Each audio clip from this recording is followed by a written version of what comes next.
Hello everyone, welcome back to my channel. So today I will create a basic look, office look. Basically, it's my summer makeup routine.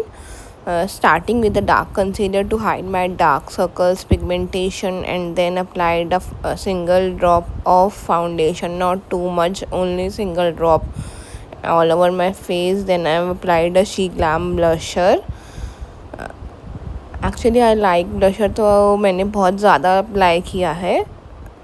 Then मैं अपना base lock कर रही हूँ फिर with loose powder. Then coming to my eyes, मैंने brown shade किया है all over my eyelid, not too much drama and all. Then applied a pencil, color pencil like brown eye pencil, blend with the pencil brush.